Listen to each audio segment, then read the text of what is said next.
What's up, everybody? This is Fidel of Talking Again podcast. This week we are showcasing Alejandra Bustos, aka music recording artist Ms. LALA.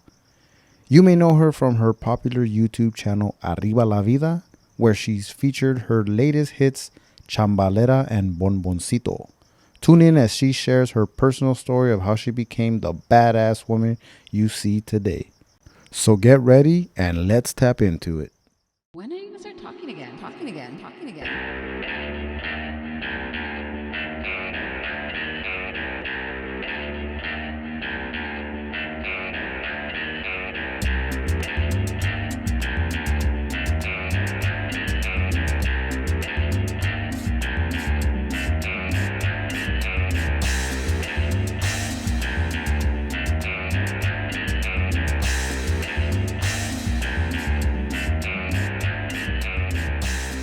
What's up, everybody? This is Fidel of Talking Again podcast. We're here on another edition of the show. My guest today is Ms. LALA. Hello, hello, hola. How are you doing? I'm great. Thank you Yeah. on this rainy Monday night. Ooh. Yeah, but it's like California weather, right? Yeah. We're talking about it's rainy, then it's sunny, then it's rainy. Yeah. It's like all one day. It's gorgeous. I love it. Yeah. But then it sucks because you don't know what to wear sometimes. I know. You get out so covered up and then you're like, man, I'm hot. I'm sweating. I can't even take it off. And Yeah. right now I'm like, I'm going comfortable. I didn't even bring a jacket. I know. I saw you come out. I was like, no umbrella, no jacket. I think it was, like you said, perfect timing. When I went outside, I was like, all right, let me, umbrella, unfortunately, I didn't have a jacket for you, but. No, I didn't need one. No, Yeah. I'm like perfect. Like, Yeah, it's I'm good not right even now. cold. Yeah.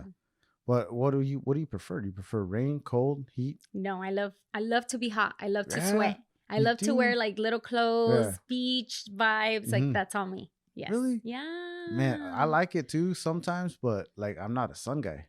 No. I love being cold because I'm a big guy.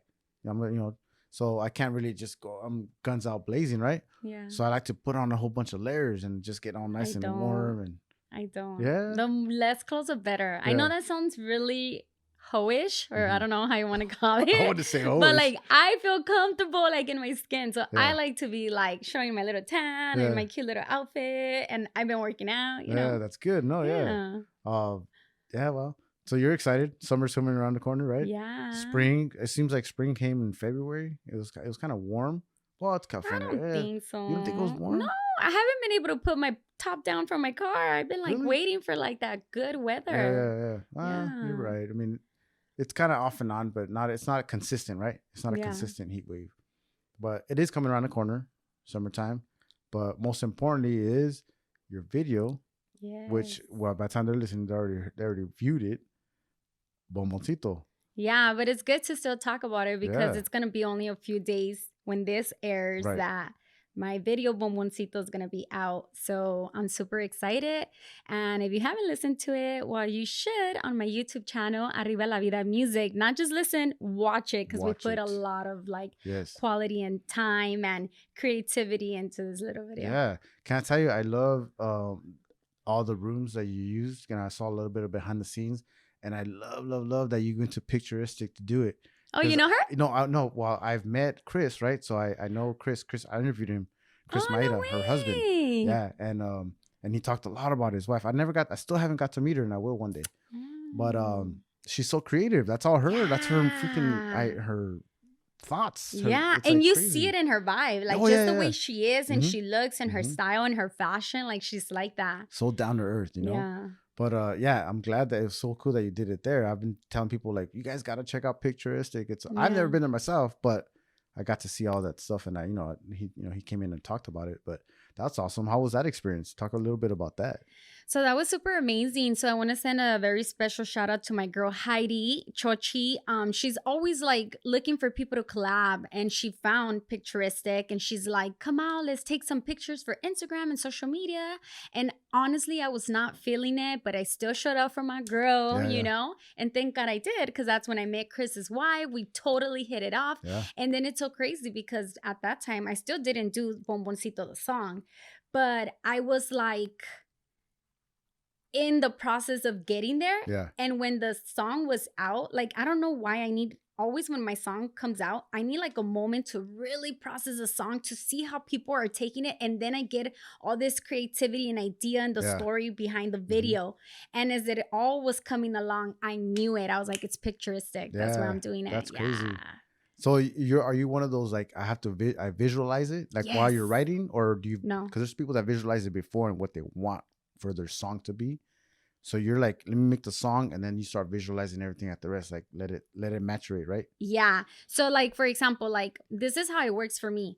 Well, it could be two ways. So Mhm. when they give me the beat, like I get ideas and I get inspired and I just knew this song was like gonna be danceable and it was gonna be about your butt, but like I was kind of promoting like little girls that like me that are natural and haven't had surgery, like to be okay with their little butts. Yeah, Like yeah. that was kind of like the focus behind The this song. petite girls. Yeah, the Yeah. petite girls, because I get it so often. Shout out to my friend DJ Malechino when they gave me this hat.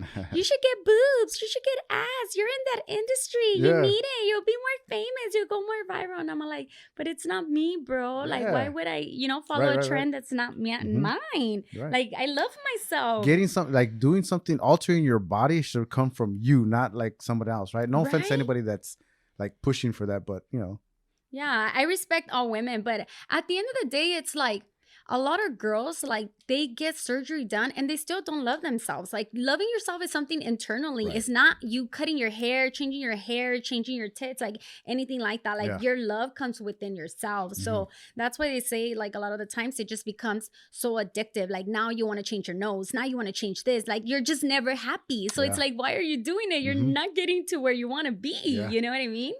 And I know that there's some people that do enjoy like looking at themselves and creating something like that's what they do, like what they say right on surface, but do they really, right, like how you're saying, like, are they really falling in love with themselves or just what their appearances or what they can provide? But I know like you're talking about all the lips and the nose, but there's that other one that I just heard about. I think it's called BBL, the Brazilian butt lifts. I just learned about that, so I kind of knew something, but I just learned about that. Yeah. I had an episode few episodes ago, and they were telling me about that. But I still don't know, is it healthy or not?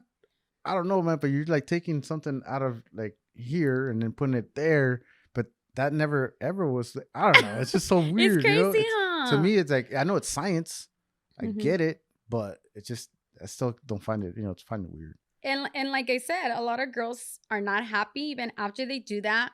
Like my friend, she's even said it. Like she's called herself like, oh, she's fake like me. Like she even calls her own self because she knows she got her tits done, she got her butt done, she did the whole BBL. Like, you know what I mean? And it's like, damn, do you internalize that? Like, I'm a fake. Is that like a new acceptance though, like where it's normal, where it's a normal thing, it's normalized? Because it is. I mean, if you you on Instagram, if you see down your page, everybody's half doing the people that are there have something done.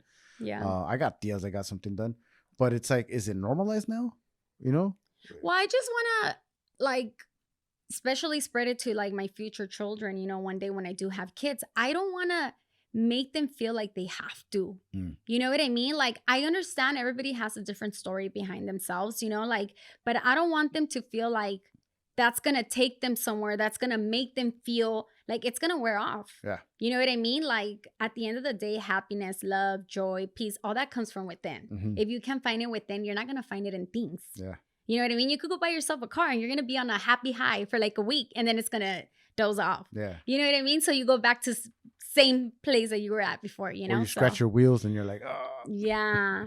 And then like how miserable are you that you're getting all these things done and then you probably end up less happy than what you were before you got the things done. Because maybe you're still not getting approval or attention from the people that you wanted it. That's why you did it. Out for, yeah. You know what I mean? So it's like, I never want to put my child, my body through anything like that. Like, I just feel like that's just already such a shock, like, period. Like, I don't think anybody deserves that. I feel that I want to promote, like, love yourself. Like, I mean, if you notice, even the smallest things, these are my real eyelashes. These are my real nails. Like, I keep everything. This is my real hair. I don't dye it. I don't nothing. Like, you know what I mean? Like, just love yourself how you are. And if you're feeling a little something, go to the gym, eat better. Like there's little things that you can do that internally, like that discipline is what's going to give you that joy, not that surgery. Yeah. You know what I mean? So that discipline that you talk about is something that you have to really practice and work on. It's not like natural, you know. I'm speaking from experience because there's a few times where I was disciplined, and then lately I haven't been. And I'm like, I gotta get back into that, you know. I really do, for healthy wise, you know. And then I don't feel good sometimes walking around. But I was just telling you, like, you know, maybe in the summertime I do want to wear a tank top, you know. I want to feel a little bit more comfortable. So yeah, for sure, something you gotta work on. It's not just like you just change it up. Yeah. Even though I know even guys are starting to get some kind of surgeries. Yeah, you know? I had a friend. I mean, rest in peace now. But he went to Guadalajara and he did a 6-pack. Got the abs. Yeah, like come on, bro. You know. Yeah. And it's like even that doesn't guarantee you if you're still eating like you're eating, you're gonna go back to that same old weight. You know. You definitely have to put in that work. You know. Yeah. Like you say, like tienes que chambear, right? Like speaking of chambear, chambalera, right? Yeah, chambalera. Yeah, chambalera. I did notice that you had Chef and Queen was on there. Yeah. So what was the idea between having like all these random ladies from A to Z, and there's even a young girl that was on there. Like, what was the idea behind all that? Talk to me about chambalera. What's it all about for you? So chambalera is not just representing me. I think it represents all women that, you know, work and fight for what they want. You know, and I feel that I've been a representation of what a chambalera is, which that's not a real word, right? The word is chambeadora, but chamba is work. And we just did chambalera because it just sounds better. And that's why we made up the word, you know, but it comes from a female hustler, you know, and I've always been that since I was a little girl. And that little girl that shows up actually plays me. When I was a little girl, when I was 8 years old, tell me why. I don't know why. I made this decision without even asking my parents to get the little cart from the market, get a hielera, how do you say, a cooler. Oh, nice, yeah. Yeah, make myself some tortas and some sodas and post up in the East LA parade, you know, to like hustle and make some money, you know, because I've been a chambalera from, you know, just internally, like out of nowhere. You know what it was? I was always very aware, very conscious of how poor I was and how I didn't have everything that I saw like in movies or from other friends. Like, man, they have a nice house. We live in a garage. Like, so it was just me trying to take control of my situation and trying to make money then, like trying to figure it out since early age. How old were you when that was going on? When you started that, when you're selling, you know. When I did that, I was 8 years old. 8 years old. 8 years old. God. 8 years old. I can't. I mean, it's one. I just can't fathom it now, you know, because I have an 11-year-old and I can't think of him ever telling me. Just now, like 10, 11, he's starting to try to make his own money, which is cool, you know. I see him like that. Can you buy me a bulk of this so that I can sell it? And, you know, I tell him slang it. He's gonna slang it at school. Yeah, and he does. He's like, hey, look, I made 3 times my money, and I'm like, good, you know, that's good. So I don't want to take that away from him, but I go, don't rip people off either, you know. Yeah. You know, I got to teach him a little bit of that. But at 8 years old, that's different, you know. Like, you know, you still got girls playing with Barbies and stuff like that, you know. Well, I trip out on this at 6 years old. Before 6 years old, my mom was a seamstress, so she knew how to sew. She knew how to make outfits from scratch, and she showed me how to sew since early age. At 6 years old, I had already done my own little vest with the matching little skirt. Chaleco. Yeah, little chaleco with the little skirt. And it was so funny because my teacher found out and she made me go in front of the class and show everybody how like I did this. And like, it's just always been into me, like, how do I do it? How do I work it? What do I, you know what I mean? Just a little hustler. Yeah. Did you use a pattern or did you all by scratching on your own? So my mom did the pattern. She's the one that cut it and did everything. And so then what I did, I was in charge of sewing the entire thing. Okay. So I tried to do my best to go around. But of course, my mom, as a mother, she's going to look out for me. So with the machine, she went over all my tejidos. But you could see that I did the whole thing by myself, by hand. You know? Do you still have that? I wish. It's so funny. I was just thinking about that. I wish I still had that. Or your mom, maybe she. It would be so cool. No, we don't have that. Damn, that would have been really cool to have that.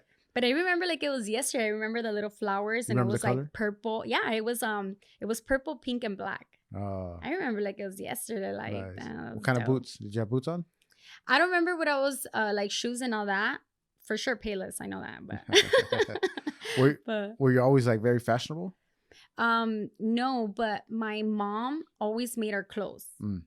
So like she would buy the tela and she Mhm. would like make us like the shorts with the matching little top. Yeah. You know what I Yeah, mean? yeah, Like that was our wear. Like it was, I never, ever, ever remember our parents taking us for shopping yeah. and like getting us clothes. Yeah. Like, no, like my mom made our clothes. Yeah. Yeah, it was crazy like that.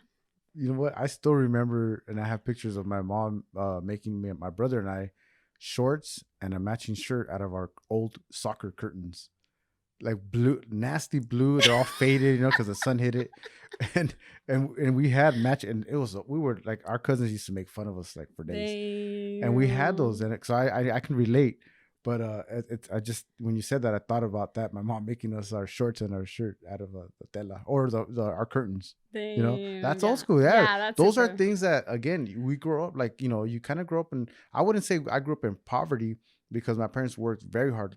My dad chambeando, my mom same hustling. She was also seamstress. She did all cakes, all that stuff, all to make sure that we didn't. It's that duck thing that I use. The what's it called? The duck on a lake where the feet are going like this and the duck's just chilling. Like Mhm. I've used that analogy so many times, but that's what they did. They grew up like they raised us like that. They were kicking Mm. butt, hustling, while we were just thinking everything was papitas. Mhm. So I don't think, and it's funny because I remember all the stuff that you're talking about. Reminds me of a video that I saw where this guy was saying it in Spanish, but I'll say it in English, that most parents are always nowadays are trying to give their kids everything so that they don't have to suffer, they don't have to deal with all the shit that they did. But look how well you turned out, right? So Amen. exactly. So then Yeah. he says, make them suffer, not make them suffer, but let them suffer Earn a it. little bit. Let them Yes, earn it. right. So those are kind of the Yeah. things that we have to, as parents, have to start letting those kids kind of Mhm. earn that shit on their own. Yeah, because Yeah. then they don't learn the value Mhm. of earning it. They don't learn the value of working for it. And so then they turn 18 and you try to tell them go find a job and they're like, wait, why? You've been giving me everything. All of a sudden I gotta go get it. You know what I Yeah. mean? Like it doesn't make sense to them. So definitely I am very, very happy and blessed. And I am very, very, very grateful that I grew up the way that I did. And my parents not really being there, financially, Yeah. because it made me figure it out. And I did, Yeah. you know? Yeah. There you go. I'm glad you did. You said you started singing. Well, this whole music thing, you've been doing it for a couple years, almost a couple years, right? Mhm. So the thing was that I started doing, like, I wrote like 10 songs. I had a few shows like over 10 years ago, like 15 years ago, let's say. Wow. A long time ago. Yeah. And back in those days there was no YouTube. There Right. was no, you know what I mean? You Mhm. had to have like a team. You had to have a record label. Yeah. Like it wasn't like you could just get exposure. So I did a few songs and I did a few things, but I kind of let it go because I was like, I need someone to help me develop flow, style, and I didn't have that, so I let it go. And then I went into like acting, doing little acting jobs here and there, like hosting red carpets, whatever would come up. Yeah. And then it went into me hosting my own show. Don't same thing was like interviewing. Interviewing. That's how I started.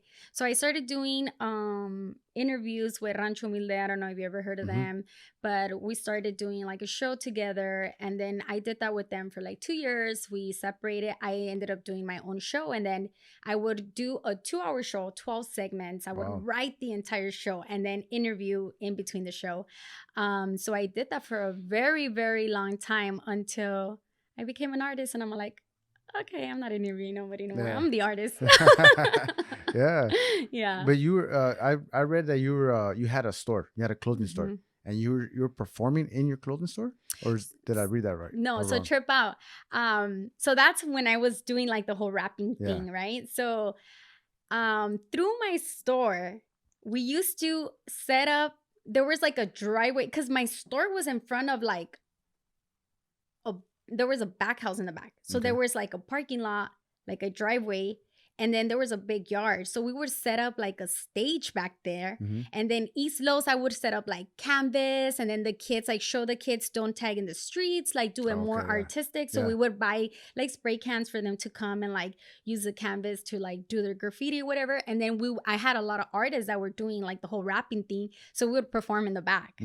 So that's what I was doing, you know, here and there. And shout outs to DJ Malachin because of my grand opening too. He came to, you know, DJ. He was like a big time DJ and like Que Buena back in those days. Oh, so wow. like he was big time, you know, and he was there supporting me too. He was from East Los as well. So I was always trying to do things to like attract people to my store, you know. Yeah. Get people, you know, involved, right? And not in the streets. Does that come from, because you taught, you were a teacher for 14 years, math.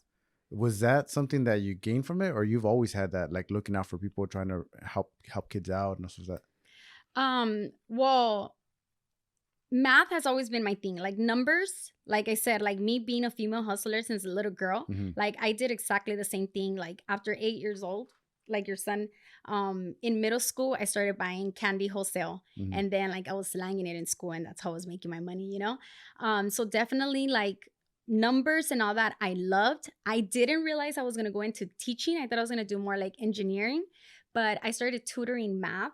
And through going to schools in East LA, I realized like, oh my God, I got to do this. Because all the bad kids would want to be learning from me, the tutor, you know, they want to sit with me. They want to learn from me. Like, oh, you're so cool, miss. Like, you know, so I kind of made like education and math like fun and like cool for someone like so young like me, you know? So it kind of just worked out. I knew that was my calling. So I went into teaching, and actually the school that I taught at was across the street from my store, from my boutique. So literally like my little sister used to work for me at my store from we would open like at what 10:30 or whatever. So from 10:30 to like 3 she would work, and then I'll come over, and then from 3 to 7 I would work at my store. Wow. Yeah. So you guys were always hustling. We were always hustling. And then trip out the music. So the music, my friend started like teaching me, okay, what to verse, what to hook, how to do a chorus. This is your friend from like what, from school or just around the block? Most of these guys from the streets, from partying and everything that I knew. So my friend, I can't believe I don't remember his name. He's the main one that taught me about verses and everything. So I figured out how to build my own little sound system inside my store. So back in those days, to record yourself, we used to use Cubase. What? Cubase. There was a program for you to record, like drop the track like and then record. Like a software. So Cubase was like the easiest thing to use back then.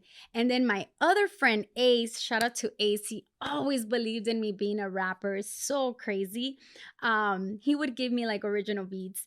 And then my friend showed me how to use Cubase. I bought like a badass little interface and like a mic and my little, you know, headphones. Sometimes it would rain, like today. Nobody would come to the store. Nobody's like really shopping. So I'll have a lot of time, you know, get my beats and I'll just write, you know, and like I would just record myself, practice it, and then I'll really go to like a studio.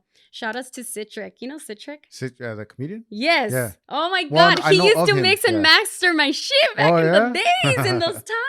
I know, it's so crazy because shout outs to him. He does so much like comedy stuff with George Lopez and like big time people, you know? So shout outs to him. He used to mix and master my stuff back in those days. Yo, man. Big shout out to him. I know they're doing a show, a comedy show. I just had on Blanca Castro, Sky of Bobby D Presents.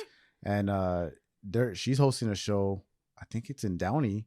A comedy show. When? I better go. I want to go. Yeah. It's in April 3rd, I think it is. Oh my God, that's a Sunday. It's a Sunday. Okay, boom. April 3rd. Oh my God, I'm gonna hit her. Yeah. I have tickets, right? Yeah? And I'm giving some away, so I have to announce the ticket. Hello? Well, it's a giveaway. You got to get in the giveaway. Oh hell no! I just call Blanca and Citric and be like, "Lala's coming. I got you, girl. We got you." I know they're gonna let you in for sure. Yeah. You got your tickets in there, but I'm hoping that I can go because like I have all this stuff that came up on the 3rd, like. Things got changed around, like schedule. I'm like, no. So, but anyways, they have a show, big show coming out there. And Big Citric, he's hosting it, or he's not the hosting it, but he's I think what they call it, headlining. Damn. Yeah. I have to go say, yeah, Yeah, it's you so gotta check that out. crazy. But That is that's so cool. So he crazy. mixed your stuff He back in used the to mix day. and master my stuff. Oh man, what a trip, huh? Small world. Super, huh? And like how we just all came back together. Shout outs to OG Rome because when he had his birthday and I went, I think that was the first time I seen Citric in so many years. Yeah. You know what I mean? And all because of Ace, my boy that I'm telling you that he knows. Like, he's the one that always believed in me and he was there. And like, damn, he's the one that brought us together. Yeah. But amazing. Isn't that crazy how it just works? Like I was telling Vanessa, shout out to Chef and Queen, that there's like this weird circle that everybody just kind of like, oh, I know him from that person and that person, that person. And then just now that podcasting has blown up, people have everybody's on everybody's podcast. And it's so weird that we're all connected in some weird way. You know what I mean? Yeah. But yeah, it's pretty cool. I think that's pretty cool. But fast forward to, or rewind it, I should say, because we skipped so much of your childhood. We talked about you making the dresses, but reading your bio, I noticed that you're not born here. You come from an immigrant family, and you yourself were born in Mexico. That must have been tough. Super. I know, for me, I was in El Monte, but I was never. I'm American, born here. And I learned my first Spanish was Spanish. When I came here to West Covina or Covina, it was hard for me because, learning the Spanish to the point where they were going to put me in a special class. Wow. And and shout out to my uncle. He's like, nah, let him, he's only 5.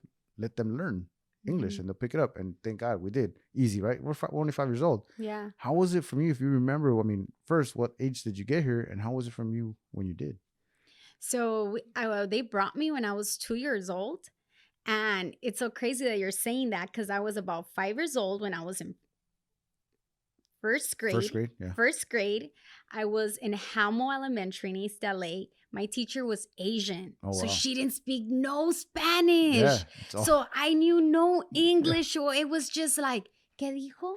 And then like I remember like it was yesterday, my neighbor would try to kind of like help me out, like to figure it out. Miss Watanabe, I remember like Watanabe, it was yesterday. Yeah. And I don't know, like exactly like you, we were still small, everything. And I guess I picked it up after first grade. Like I picked up the English, Yeah, it's sink or swim, right? At that point, you have to just learn it. Yeah. But then so from there, you pick it up, you learn it. Now you're the Americana, right? Because you picked it up, right? Yeah. So you worked your butt off. You've been hustling, chambeando, chambalera. Yeah.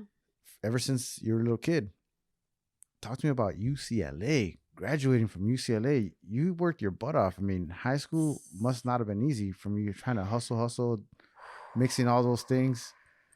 Couldn't have been easy. I already want to cry because, like what saved me from East LA, my counselor in elementary. I was in 5th grade.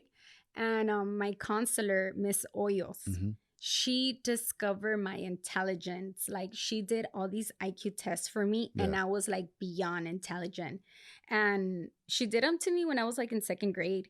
And she was always had this connection with my mom, and they, classified me back in those days. They used to classify you as highly gifted magnet. Like you were super intelligent. I remember magnet schools. They used to have magnet schools, right? Yeah. So that was like a thing back then. So when I went into 5th grade, that was the last year that 6th grade was not an elementary anymore. You had to hit a junior high. Oh, yeah. And so she told my mom, your daughter is so brilliant. If you leave her in the streets of East LA, she's going to be a chola. You're going to lose her. Oh, wow. Like she could be the head of a big pandilla here, of a big gang, like you got to get her out.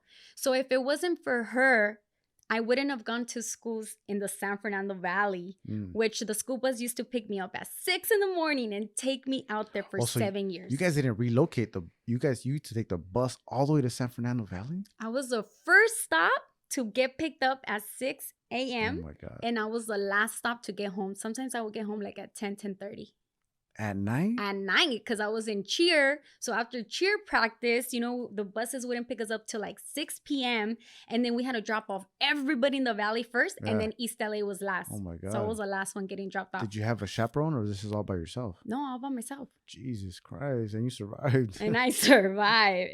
That's like surviving the streets, Like that's like really surviving. There's no other lesson, there's no class on that. Yeah. That's you doing it on your own. All doing it on my own. Jesus Christ. And then, it's so crazy. I love school. I was a nerd. Yeah. So I love school so much that if I would miss the school bus, like if I would somehow, I woke up late, whatever. Yeah. Hell no. I'll figure out how to take all the metros all the way to the San Fernando Valley. It would take me 3 hours to get to school. Dang. And I would still show up. You still show up. You show up late, but you showed up? Yeah. Dang. That's how dedicated I was to school. That's a different kind of mentality, right? It's having that, it really is like an immigrant mentality. It's trying to get better and not live that life. You're 2 years old. You don't remember much about, Mexico. I'm sure you've heard many stories. Your parents probably didn't stop talking about it. But it's about trying to get better yourself, no? I mean, that's that mentality that you grew up with. Yeah. And you know what? My parents never talked to me about like the value of education. Somehow I had it in me and I love school.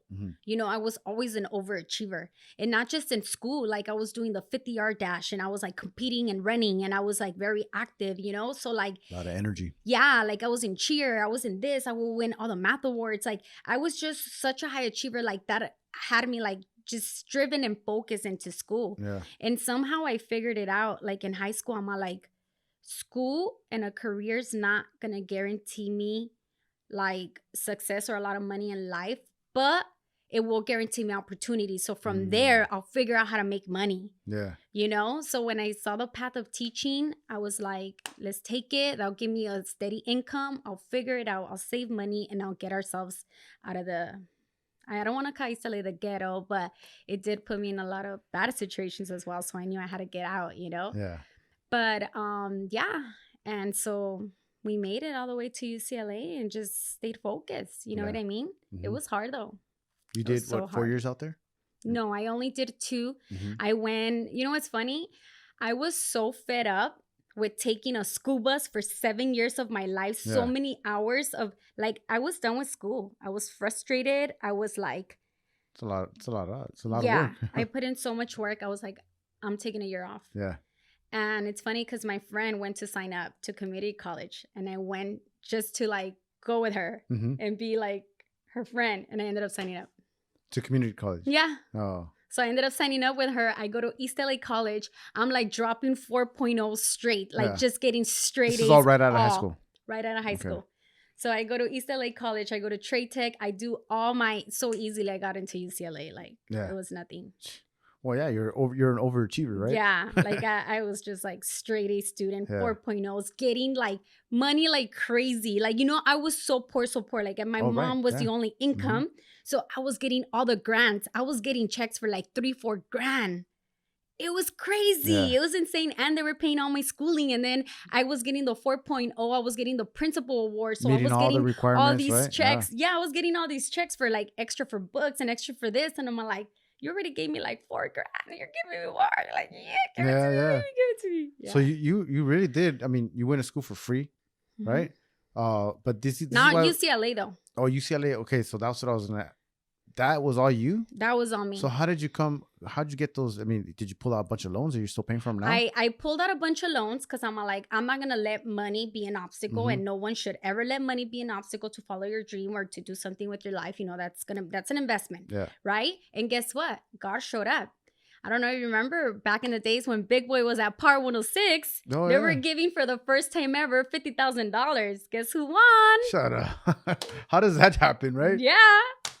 Good vibes, good energy. Went straight to you. So you won 50,000 from Biggie. You gotta pay taxes on that, right? Yeah. So how much did you get? You pay 10 grand, so you only get 40.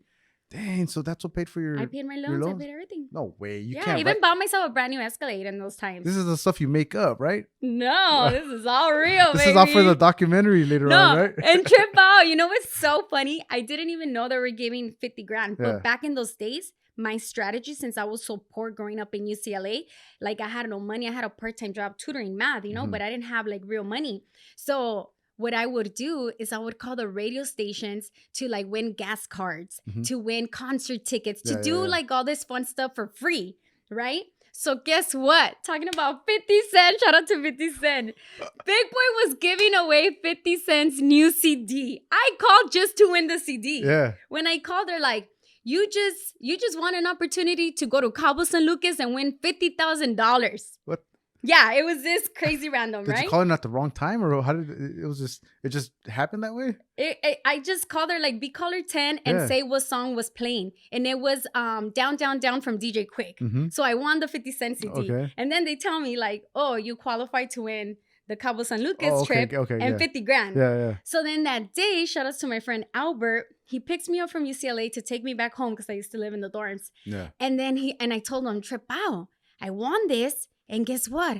I have a feeling that I'm gonna win the 50 grand. Like I already knew. It's so crazy. Yeah. I already knew. That's when you really do speak it into existence, right? So crazy. But it's so crazy. Like I wasn't even speaking it. I knew it. Like Yeah. I felt it in me. The next day, I'm at my mom's. My mom knows, never give me the house phone. I don't answer that. Yeah. It's all like, bullshit calls. Yeah. I have my own cell phone. Tell me why this morning at 6 a.m. she gives me the phone. And guess who it is? Fuzzy Fantabulous. Swear to God. Big boy gets on the phone and he was like, you just want a trip or two to Cabo San Lucas. Who Yeah. you're going to take? And I'm like, I'm taking my mom. Yeah. He was like, wow, you're the first person that's taking mom. Everybody's taking the boyfriend, the friend, the best friend, And I'm like, hell no, I'm taking my mom. I'm going to cry. Oh. Your mom's very special, huh? It's crazy because today in my life, I was talking about it. Like sometimes growing up, you don't understand why parents are the way they are. Mm-hmm. You don't appreciate them. You don't value them, but you don't realize they have a story behind them, And my mom, I always had a lot of resentment because she was never the loving mom. Like she physically worked for us and she covered us financially, but she was never like, ¿Cómo estás, mija? Like a hug. Yeah. No love, like no cariño. Like she was never that. So it was really tough because I was the oldest of 3 girls. My dad left when I was 12. Oh, So wow. I was like the man of the house. Yeah. I had to take care of my sisters, do the best that I can and figure out life. Like I just wanted to get out of like not having much. Like I hated being poor. Like I'm telling you, I was so aware of how much I didn't have and I wanted it. I wanted it so bad. I don't know why. But now it's like, I have this new opportunity and, it's been years already that I really gotten to know my mom and I love her and she's like a whole different person now, you know what I mean? Mm-hmm. And I just want to make up and I know she wants to make up for that lost love because she was never a bad person. She never beat us. She just let us be. She was just that mom that was quiet to anything we did. Mm-hmm. Like we didn't have to come home. She wouldn't tell you anything. Oh, yeah? She wouldn't look for you. Yeah. She wouldn't anything. Like it was like that, but she wasn't the mean mom or the bad mom, I guess, if you want to call it like that. She just let us be. Mm-hmm. But sadly, because of that, my sister didn't make it. She's been in jail for almost 20 years. Oh, wow. Since 19, living the East LA life. She really got lost in the streets. Thank God I didn't. My little sister, she just always struggled and she's just still like trying to figure out life, but so it's crazy. But shout out to my mom. I love her. Yeah. Did you, well, thanks for sharing that. Did you and your mom ever talk about that from back then? Like how she was and why? Because I imagine that she's just working her ass off trying to provide for you guys, making sure that you guys have the roof, the food, all that stuff, right? You almost have no time to do all the other stuff. Because I know my parents kind of like, I was telling you that they just grinded. And I know that they love me, but I think that they showed that much affection towards us until now that we're older and they want to show it. And I'm like, not that guy anymore. I'm not the affectionate guy. You know what I mean? Yeah, because they didn't teach it to right, you. Yeah, so it's tough for me, right? And I know I need to change because I don't want my kids to do the same, So I know I'm stuck between all that. But my parents, we haven't had that conversation. Have you had that? I've had that conversation. So it's crazy because luckily, working my ass off at 23, I bought my first house. And I told my mom, my sister, I'm like, don't bring nothing from this shitty house from East LA because we just live so nasty, I'm like, I'm gonna buy everything brand new. So I brought her over with me, but after a few years, she ended up moving out. And I was happy actually because I feel like her moving out was gonna give us that space to like breathe and appreciate each other. So then I took that opportunity to always talk to her and learn about her and know her because I never had done that, So I realized I was maturing too and I was willing to let go of things. And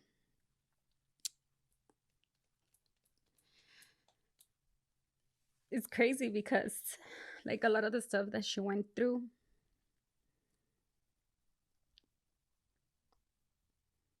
like I understand now, like she didn't grow up with her own mom and her own brothers and sisters. She Mm. went with grandma and grandpa, you know, so I knew she had like a different situation, and she didn't really have that affection, so she never learned it, so she never really like learned how to give it, and she went through a lot of like abuse, Mm-hmm. sexual abuse and Mm. stuff.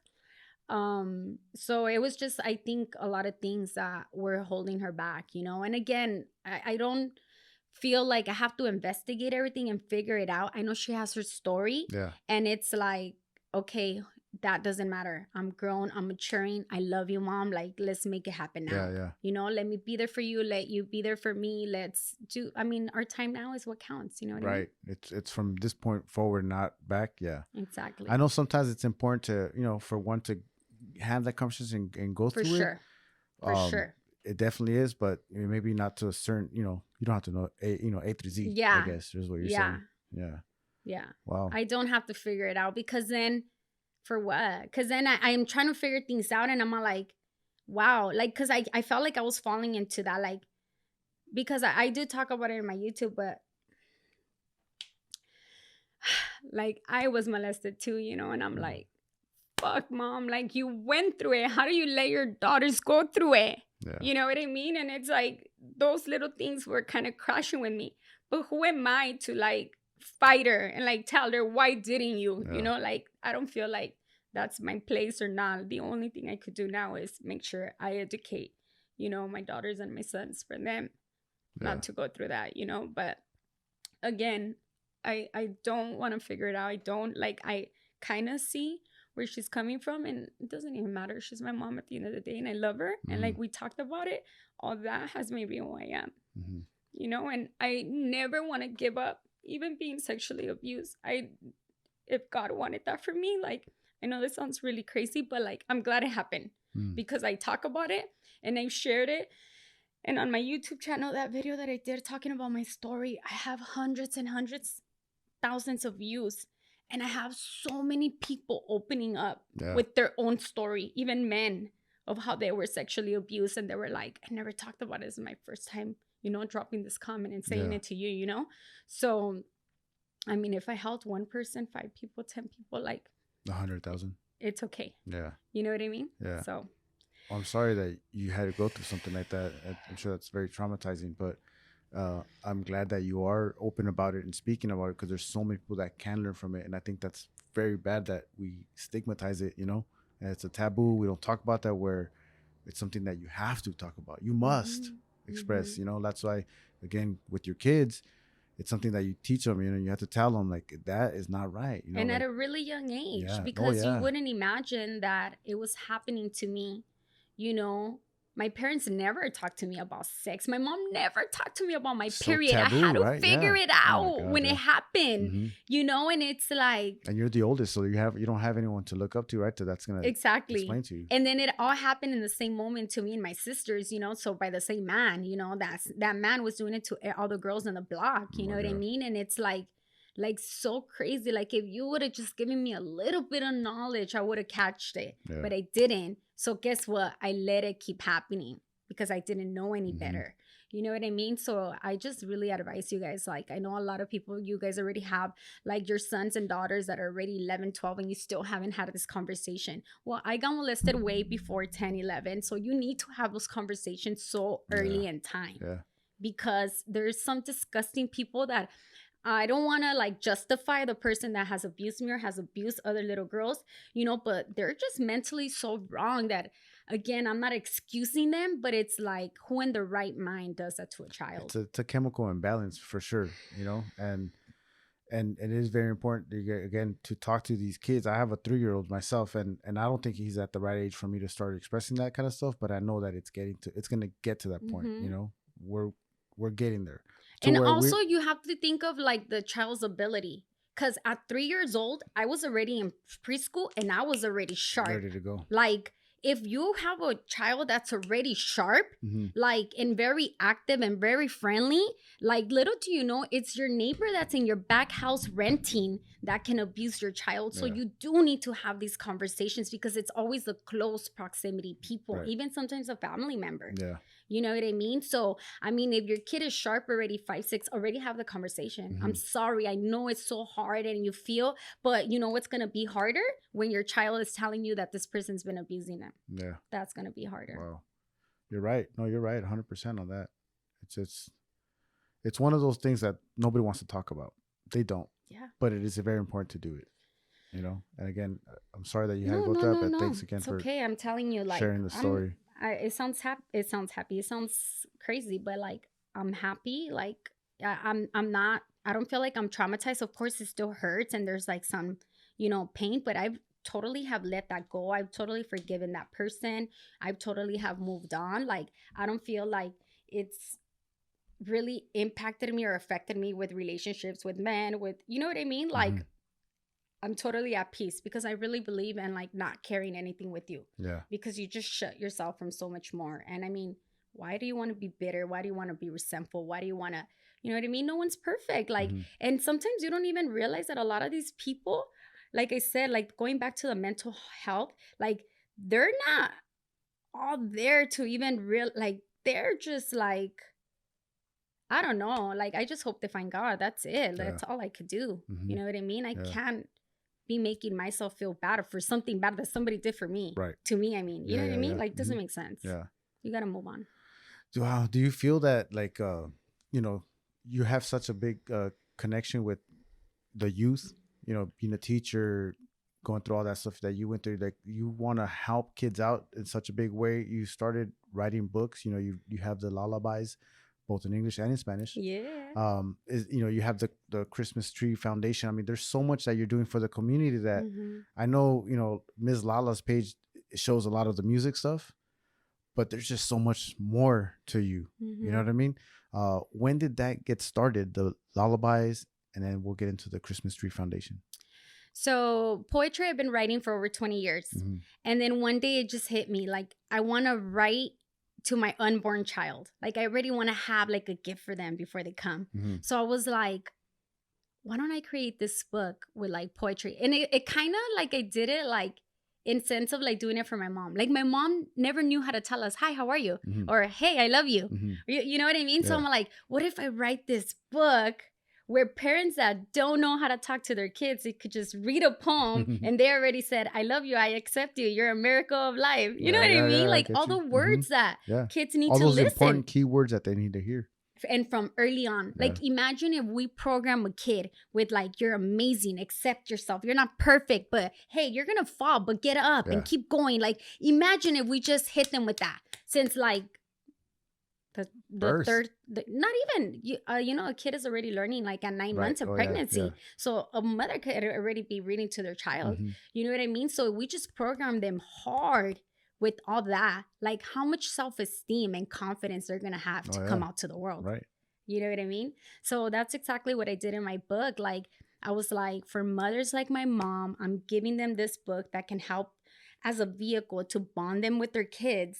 You know, just reading one poem a day because they're so short, you know, and talking about all these life skills that nobody teaches you. You don't go to school, and we don't have, I mean, in college, you might have a life skills class, but it's a little too late. You know, you got to hear about forgiveness and all these, be thankful and all these things that, be honest, like all these values that my book has. Like, you need to learn them on it. Learn them early on as a child. You know what I mean? Because then it'll hit you one day. You're like, oh, I get it. Well, my mom always talked about forgiveness. Like, I do got to forgive and let it go. You know what I mean? So that's something that a lot of like the real good teachers are, some of them are doing, like that are still teaching, right? They're because I hear so many people like tell me about, like, to this day, we're 40 years old, and they're telling about teachers from junior high and high school, how they had so much of a big impact in them because of those life lessons that they learned. Not the stuff you learn in a book, it was the life lessons that they learned, you know? So shout out to those teachers out there that are still doing it. And then unfortunately, there's some that just want to collect that check or whatever, you know, it is what it is. But that's so cool that you have that book, because now we can refer people to them and they can, you know, educate their kids like that. Yeah. Do you have is it a line of them or just these like there's two of them? I mean, There's just right now two. you have those two. Yeah, I don't want to. I'm ready to take out adult lullabies. Mm. Like that one's ready. But so it's more like poetry for like adults. Mm-hmm. You know, it's like a whole different thing, but it's still like inspirational and stuff. But I don't feel right not figuring it out with this first book without like before launching the next one. Okay. So I really feel like I still need because you know I wrote this book 2019 Mm-hmm. and I was gonna have my book launch on the Thursday of the Monday that COVID shut us down. Oh, yeah. And it was gonna be like a big old thing with like press and like a nice library in East LA. They had my back. We had so many invites and it shut me down, you know? And just barely last year, right before the year ended, a few schools that I donated some Christmas trees to open up the doors to me to go talk to their children, and they loved it to their to their students, you know, and they loved my presentation. They loved that, you know, I'm this girl from East LA that wrote this motivational book, and like it's so amazing how kids are like eager to actually, how did you write a book? How did you publish it? So you mean I could write a book? Like like you know, you get them so inspired, you know what I mean? So it's just a beautiful thing, and I just hope that, you know, doors keep opening to me, you know, so I can keep inspiring these children and be like, yeah, you could do it too. Yeah, you're from Compton, you could write your book. Yeah, you know what I mean? Like, so definitely. Is that more rewarding? I think, like, you know, then obviously in the monetary, this is really cool. You know, you get paid, right? But like that smile on a kid's face where they light up and they just learn something new, like that, isn't that pretty rewarding? Amen. Yeah, I mean, that's why I always taught. Like being a teacher, people are like, yeah, you're so underpaid. And I'm like, really? I never looked at my check. Like I never was a teacher to be like, oh yeah, we're getting our check today. Never. I never cared. And people are like, you didn't check your, because you know, as teachers, we have one period off. And sometimes a teacher is absent and you need to go cover that class. So you got to get paid extra. And man, I would see teachers like checking, did I get paid for that hour? Like just like so on their check. And I'll be like, bro, that looks sick. Like, I don't know. And I would always just think like, man, I love teaching. Like, this is my heart. Like, I come for the passion, not for the check. And I always would say, if they messed up on my check, God will give it to me in another way. Wow. I am not tripping. Never, ever did I check my check in 14 years. Wow. Are you serious? Never. You probably owe some money, man. They owe me probably. You're probably owed some money. Yeah. But God has replaced it. I mean, come on. I want $50,000 with power and you'll get it back, right? Good. When you do good deeds, you get it back. Yeah. Do you ever think like, you know, you go back to teaching at all? No, never. Never. I would never go back to teaching. I rather keep my book. What I like about my book is that the doors for all schools open up. Like I don't have to be stuck in one school and one classroom with the same set of kids. You know what I mean? Like that opens. You could reach so many more. Yeah, and not just kids. Like some schools have made me do like Zoom meetings with parents. Now I'm having the opportunity to connect with parents. Now they're crying to me and they're telling me like, I'm not really there for my kid. Oh, wow. I'm not bonding. Like some of these parents are like opening up and accepting the fact that they don't bond with their kids. Damn. And that's deep. That's pretty big. No, that's huge. That's deep. Especially when we're just talking about how we don't express ourselves like that. We didn't grow up in that era. And then all of a sudden, like, but that has a lot to do with, you know, the way that I think you're a very approachable person, right? You can talk, people feel comfortable telling you stuff. Do you get that? Yeah. From kids and parents. Because I like to listen. And before, like, I never want to act like I know everything or I know what I'm saying, especially I never had kids. You know, I could only tell you my experience of like me being the kid with my mom and not having that bond and how much it affected me. Like, I always think about it like this. I'm so successful. How much more successful would I have been if I had parents that be like, échale ganas, mija, tú sí puedes. Like, qué bueno, mija. Like, I never had that. Right. And I still made it. You know, what about my sister that got lost? What if she would have had that? Maybe she would have never got lost. Yeah. You know, so to me, I think about it like that. Like the love of like family, like that parent hug, that parent, you know, like just checking in with you once in a while, like having that bond, like, wow, like that's like the most memorable thing you're gonna have. Like Yeah. a child is never gonna remember 20 years from now when you bought them that brand new iPhone. They're gonna remember when they went on a hike with you. They're gonna remember when you took them camping. They're gonna remember when they laughed. You guys went to go watch a movie. Like Yeah. it's those It's the moments. experiences. Yeah. Yeah. Yeah, you're right. It's crazy how all that stuff hits home. Just just talking to you, I'm like, damn, you're right, dude. It's like Yeah. everything just hits so close to home. Yeah. And I definitely want to like stop that cycle of like parents feeling like, oh, I got to work and provide a roof over their head. Well, you Yeah. actually need to provide a little bit more than that. Right. You know what I mean? Yeah. You're that love, you're that foundation in the home. And if the kid doesn't have it, guess what? They're going to be messing up in school. They're going to be bullies. They're going to be this. And it's just going to go somewhere like bad. You know, and if we just take that little 5-10 minutes a day to read them a poem, to write with them, you know, a poem, you know, to just talk a little bit of what is discipline, you know what I mean? Or little things that my book has, like just building that bond from early on, like what a difference it'll make in a child's life. Yeah. Wow. I love it. I love what you're doing. Thank you. Not just with the music, but most importantly, like all that stuff is, to me, that's very important. You know, is our youth and making sure that they're led in the right direction. And you not having any kids yourself, but you're being a big part of it already. You know, and that's really cool, man. I do appreciate that. Thank you. Yeah, thanks for coming on. Yeah, this has been so great.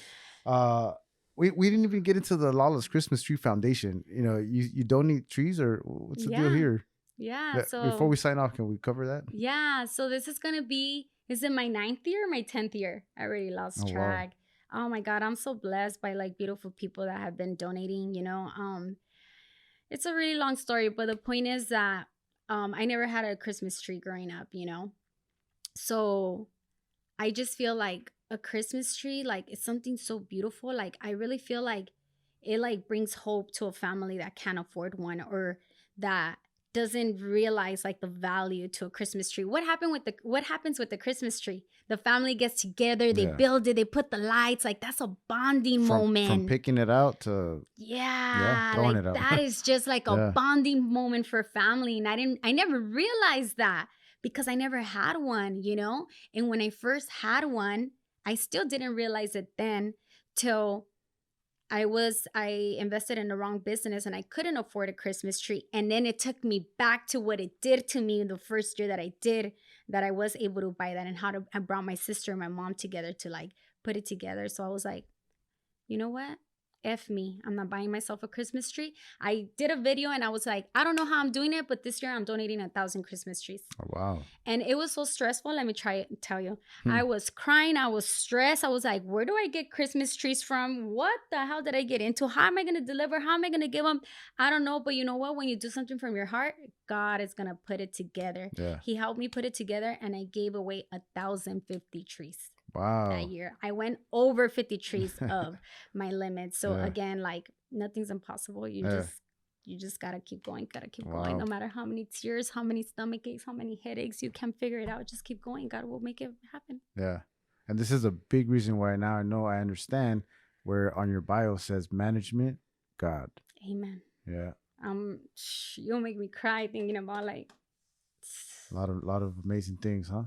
Like, and it's always been God. Like, that's why I'm such a true believer. Like, just believe in something. Like, believe in yourself. Like, have faith. It's gonna happen. Like, God will not, like if it's in your heart, God is gonna make it happen. Don't give up. Just go for it.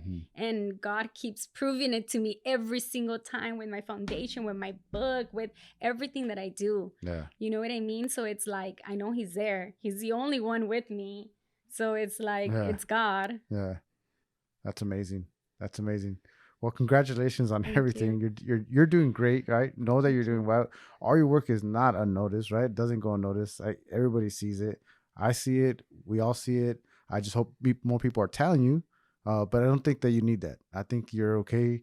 You're on your own. You have your head on straight, and you feel good about what you're doing, you know? Yeah. So thank you very much again. No, thank you so much. And again, my goal always to inspire and to empower you. Not, well, yeah, me too, because I need that too, you know, but if I could make you realize that this girl, immigrant from Mexico, you know, from the streets of East LA, growing up in garages, living, you know, sexually abused, and like still none of that has stopped me. So Yeah. please don't make yourself the victim. Make yourself the victor, endure, go through it, grow through it, and just keep making your life happen. Like, that's all we could do. You know what I mean? Right. There you go. Thank you very much.